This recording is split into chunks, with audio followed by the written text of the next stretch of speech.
কি অবস্থা? চলে আসলাম আজকে তোমাদের গণিত সাজেশন দেওয়ার জন্য। মাত্র 10টা সৃজনশীল পড়বা, সেখান থেকে তোমরা 90% অর্থাৎ সৃজনশীলে তোমাদের 50 মার্ক এসএসসি গণিতে, সেই 50 মার্কের মধ্যে ইনশাল্লাহ তুমি 40 মার্ক কমন পেয়ে যাবা এই 10টা সৃজনশীল পড়লে। তো এখন তোমার মনে হতে পারে 10টা সৃজনশীলে কিভাবে কমন, তুমি এটা পুরো ভিডিওটা দেখো। আর এই সৃজনশীলগুলোর পিডিএফ কিন্তু তুমি পেয়ে যাবা। কিভাবে পাবা? ভিডিও মাঝখানে আমি বলে দিব, ভিডিওটা সম্পূর্ণ দেখো। সো চলো আমরা শুরু করি। সো প্রথমে আমরা পরিসংখ্যান নিয়ে আলোচনা করব। তার আগে বলে রাখি, আজকে কিন্তু যেগুলো দেখবে এগুলো থেকে শুধু 40 মার্ক না, তোমার ভাগ্য ভালো থাকলে 50 মার্কও কিন্তু সৃজনশীলে 50 মার্কও কিন্তু কমন পেয়ে যেতে পারে। শুধু তাই নয়, সংক্ষিপ্ত প্রশ্নের সাজেশন, তাছাড়া ইংরেজি প্রথম পত্র দ্বিতীয় পত্রের যে সাজেশনগুলো সেগুলো তুমি কিভাবে পাবে তাও কিন্তু তোমাকে সম্পূর্ণ, অর্থাৎ এই সাজেশনটা তোমাকে দিয়ে দেওয়া হবে।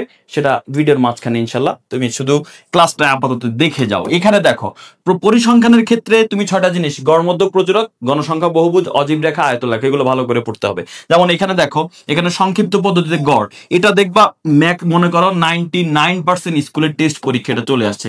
ইভেন বোর্ডের ক্ষেত্রেও আমি বলি 10টা বোর্ডের মধ্যে 9টা বোর্ডে দেখবে এই প্রশ্ন চলে আসছে চলে আসছে।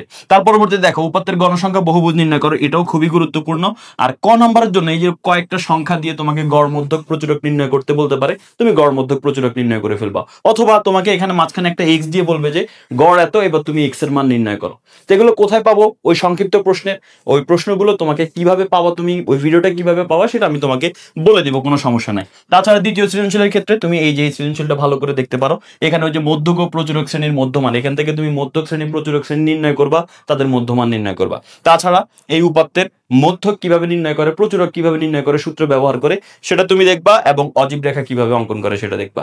এখানে আমি আয়তলেখাটা ইনক্লুড করি নাই, কারণ আয়তলেখাটা আসলে খুব বেশি আসে না। তারপরেও তুমি রিস্ক ফ্রি থাকতে হলে তুমি আয়তলেখাটা দেখে নিবা। আর ক নাম্বারের জন্য আরো কিছু জিনিস আছে, যেমন তোমাকে বলতে পারে উপাত্তের পরিসরের সর্বোচ্চ মান দেওয়া আছে, পরিসর দেওয়া আছে, নিম্ন মানটা বের করো। অথবা কোন শ্রেণীর নিম্ন সীমা দেওয়া আছে, মধ্যমান দেওয়া আছে, উচ্চ সীমাটা বের করো।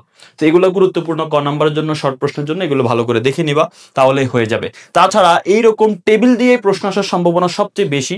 তো যেহেতু দুইটা সৃজনশীল, একটা সৃজনশীলের মধ্যে হয়তো বা এরকম টেবিল না দিয়ে তোমাকে অনেকগুলো সংখ্যা 30টা 40টা উপাত্ত দিয়ে দিবে, তোমাকে সেটা টেবিলেই রূপান্তর করে নিতে হবে।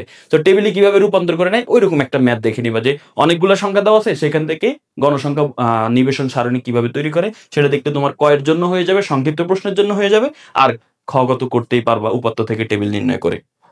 আমাদের 17 অধ্যায়ের সাজেশন শেষ। এখন আমরা আসি আমাদের বীজগণিতে। বীজগণিতে আমাদের 3টা অধ্যায়, 2, 3 আর 11। তো তুমি যদি 2 আর 11 ভালো করে পড়ো, কারণ 3 অধ্যায় অনেকে পড়তে চায় না, তো 2, 11 ভালো করে পড়লে একটা সৃজনশীল তুমি ইনশাল্লাহ কমন পেয়ে যাবা।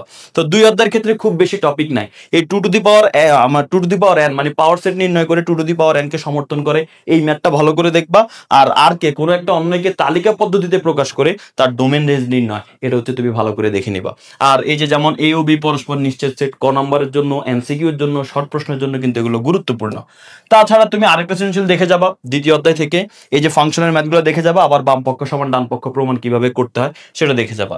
পাশাপাশি তুমি এই যে গঠন থেকে তালিকা, তালিকা থেকে গঠন, এই রূপান্তরটা দেখে যাবা। কারণ রূপান্তর যদি না দেখো, তোমাকে পরীক্ষা যদি গঠন পদ্ধতি দিয়ে দেয়, তালিকা পদ্ধতি কিন্তু তুমি রূপান্তর না জানলে কিন্তু তুমি একটা করতে পারবা না। তাই রূপান্তরগুলো ভালো করে শিখে যাবা। শেষ 2 অধ্যায়ের পরে আমরা হচ্ছে 11 অধ্যায়, আমাদের যে আরেকটা বীজগণিতের যে অধ্যায় আছে সেটা দেখবো। তো এইখানের ক্ষেত্রে তুমি হচ্ছে এই ম্যাথগুলো ভালো করে দেখে যাবে। বিশেষ করে এই যে ম্যাথটা খুবই গুরুত্বপূর্ণ, এই ম্যাথটা খুবই গুরুত্বপূর্ণ, এগুলো ভালো করে দেখে যাবা। এটা ক নাম্বারের জন্য, এমসিকিউর জন্য, শর্ট প্রশ্নের জন্য, 3টার জন্য ভালো করে মানে হচ্ছে গুরুত্বপূর্ণ, ভালো করে তোমাকে পড়ে যেতে হবে। তো এখন কথা হচ্ছে, ভাই এই ম্যাথটা কি হুবহু আসবে, বা আমি যেগুলো দেখাচ্ছি এগুলো কি হুবহু আসবে? হুবহু না ভাই, এগুলোর হচ্ছে এই যে পাওয়ার গুলা চেঞ্জ করে দিতে পারে, তারপরে চলকগুলা চেঞ্জ করে দিতে পারে। তুমি এই সবগুলা ম্যাথ বুঝে বুঝে সমাধান করতে হবে। এই টাইপে অনেক ম্যাথ আছে, সবগুলো ম্যাথ তোমাকে প্র্যাকটিস করতে হবে। তাহলে ইনশাল্লাহ তুমি এটা ভালো করে বুঝে করলে বাকি সবগুলো তোমার অটোমেটিক দেখলে ওইগুলো সবই পারো। কোথায় পাবো সেগুলো? সেগুলো বিগত বছরের বোর্ড প্রশ্নে আছে, বিগত বছরের তোমার টেস্ট পরীক্ষা, টেস্ট পেপারগুলো আগের বছর তুমি অ্যানালাইসিস করলে পেয়ে যেতে পারো। বাট তুমি এটা যদি বুঝে করো তাহলে আর কিছু লাগবে না ইনশাল্লাহ। তো পরবর্তীতে এই 11 অধ্যায়ের আরেকটা প্রশ্ন দিচ্ছি। 11 অধ্যায়ের ক্ষেত্রে এই যে আরেকটা প্রশ্ন, এগুলো ভালো করে দেখবা। এই যে ক, খ, গ, এই 3টাই ভালো করে করবা, এবং এদের যে বুঝে করতে হবে, যে মুখস্থ করে গেলাম তাহলে কিন্তু হবে না। পাশাপাশি তুমি হচ্ছে 11.2 এর তুমি একটা ম্যাথ করবে, 11.2 এর 18 নাম্বার বইয়ের অনুশীলনীর 11.2 এর 18 নাম্বার ম্যাথটা ভালো করে করবা। ওইখান থেকে মাঝে মাঝে প্রশ্ন হয়ে যায়। তো এগুলা পড়লেই কিন্তু এনাফ। কিন্তু এখন তোমার মনে প্রশ্ন হতে পারে যে ভাই ওই যে আমি টাইপগুলো প্র্যাকটিস করবো কোত্থেকে? তো সেজন্য তোমাদেরকে আমি বলতে পারি, 10 সেকেন্ড শুনতে পারো, যে আমাদের এই যে টেকনিক পাবলিকেশন অনেকগুলো বই প্রকাশ করেছে। এটা বাংলাদেশের সর্বপ্রথম পূর্ণাঙ্গ ডিজিটাল সহায়ক বই। প্রত্যেকটা প্রশ্নের সাথে কিউআর কোড আছে, তুমি জাস্ট স্ক্যান করলেই কিন্তু ভিডিও মানে ওই প্রশ্নের সমাধান তো বইতে আছে, তুমি ওর সমাধান আবার পেয়ে যাবা। তো বইগুলো এখন তুমি সংগ্রহ করতে পারো, তোমার জন্য বেস্ট বেস্ট বেস্ট সহায়ক বই হবে, এটা আমি তোমাকে 100% সিউরিটি দিচ্ছি। আশা করি তোমরা সেগুলো সংগ্রহ করে ফেলবা। এবার আমরা চলে আসি ত্রিকোণমিতি পরিমিতি সেকশনে। ত্রিকোণমিতি পরিমিতি থেকে কিন্তু 2টা সৃজনশীল আসবে, একটা দিতে হবে, বা তুমি চাইলে 2টাও দিতে পারো, যে কোনো একটা বিভাগ থেকে 2টা দিতে পারো। সো পরিসংখ্যান থেকে 2টা দিলে আর এখান থেকে 2টা দিতে পারবো না আর কি। যাই হোক, তো এই ক্ষেত্রে তুমি এই সৃজনশীলটা একটু ভালো করে দেখবা। এই যে এই সৃজনশীলটা এখানে সমবাহু 16.1 এর সমবাহু ত্রিভুজ সংক্রান্ত যেটা আছে, আর 16.4 এর লোহার পাইপের ম্যাথ, খুবই গুরুত্বপূর্ণ। ভালো করে দেখবা এই সৃজনশীলটা এবং পাশাপাশি এই সৃজনশীলটা, এই 2টা সৃজনশীল যদি ভালো করে দেখো, ইনশাল্লাহ তোমার 16 অধ্যায় থেকে কমন চলে আসার সম্ভাবনা 80 to 90%। এবার 16 অধ্যায়ের পরে আমি তোমাকে সম্পাদ্যের জন্য তুমি কি কি পড়বে একটু ভালো করে খেয়াল করো। সম্পাদ্য 10টা পড়বা। অনুশীলনী 7.1 এর 2 নম্বরের মানে 2 নম্বর যে প্রশ্নটা সেটার ক খ গ করবা এবং 3 নম্বর প্রশ্নটা করবা। অনুশীলনী 7.2 এর 10 নম্বরটা করবা আর 19 এর গ করবা। আর 8.5 এর অনুশীলনীর কিন্তু এগুলো 11, 13, 14 আর 19 এর খ করবা। এখন তুমি বলতে পারো ভাই সম্পাদ্য মাত্র একটা দিলেন না, এইগুলো করলে তোমার বাকি সম্পাদ্যগুলো কিন্তু ক্লিয়ার হয়ে যাবে। সেগুলো করলে তুমি মোটামুটি 99% শিওর থাকতে পারো সম্পাদ্য তোমার কমন। এখন অনেকের আছে যে উপপাদ্য ভালো লাগে না, সম্পাদ্য ভালো লাগে, সেক্ষেত্রে তুমি এগুলো ভালো করে সমাধান করবা। আর যদি সম্পাদ্য তুমি মনে করো যে না সম্পাদ্যের সাথে আমি উপপাদ্য পড়তে চাই, সেক্ষেত্রে তুমি এই উপপাদ্য এগুলো পড়বা। তবে উপপাদ্যের ক্ষেত্রে আমি তোমাকে বলে রাখি কোনগুলো আগে পড়বা। সবার আগে তুমি যেটা করবা সেটা হচ্ছে তুমি এই 8.2 এর এই 4 নাম্বার এটা সবার আগে পড়বা। তারপরে উপপাদ্য 23 এইটা পড়বা। এরপরে 8.1 এর 2 আর 7 করবা। এরপরে এইগুলা সিরিয়াল ওয়াইজ পড়তে থাকবা। যেভাবে বললাম এইভাবে পড়ে সবগুলা শেষ করবা। তবে এইটা আর এটা বাদ দিবা না, ঠিক আছে? এখান থেকেই দেখবা ম্যাক্সিমাম স্কুলে এই 2টা থেকে কমন চলে আসবে। এটা একটা সৃজনশীল, এই সৃজনশীলটা ভালো করে সমাধান করবা।